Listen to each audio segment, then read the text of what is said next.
Fake Chille GoFundMe wins day. Now you're just mocking me. This has got to be a scam. Who in their right mind would donate to a fake GoFundMe? I'm going through the list. It's got to be someone's sock account, but a $40 donation towards the fan run Support Delete Laws from the Tyranny He Fights GoFundMe won the freaking day. I'll say that again. A single donation to a fake GoFundMe run by someone obviously scamming in the name of Jose Chille de Castro won the day. It means another week of this segment and column. Gee, thanks. It means Shuggy gets another updated XLS.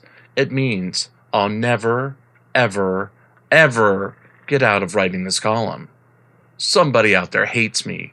That's for sure. Speaking of hating this reporter, Christopher Direct D. Ruff was joined by the YouTuber known as Jim Freedom for a brief livestream on Saturday, simulcast to their multiple YouTube channels for a long discussion of media credits? At issue was Ruff's pivot from First Amendment auditor to media mogul. He and Freedom Jim run their street network media outlet, which had exclusive access to the trial of Austin Davis, the founder of the nonprofit AZ Hugs Group. Davis is on trial for holding unpermitted food events in Tempe, Arizona, without a permit. According to Ruff, Davis is facing 6 months in prison for these activities, and his trial is of great interest in the area.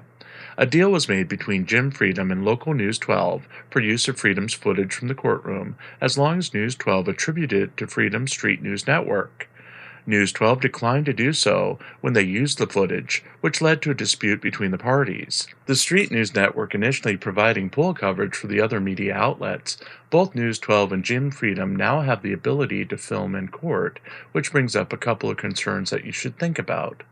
Despite what people think about DirectD and Jim Freedom and their First Amendment activities, they went through the process as a media organization and were granted rights to essentially run the pool camera for this case in exchange for credit for their work. On first appearance, it seems like a case of the bigger media outlets forcing the smaller outlet out of an exclusive. But is it really?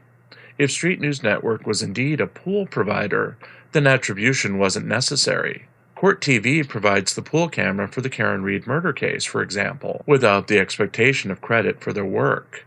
While the other members of the pool may help with costs, it's really an informal agreement that allows use of the footage and keeps the party running the pool camera from keeping exclusives for themselves from the footage they shot.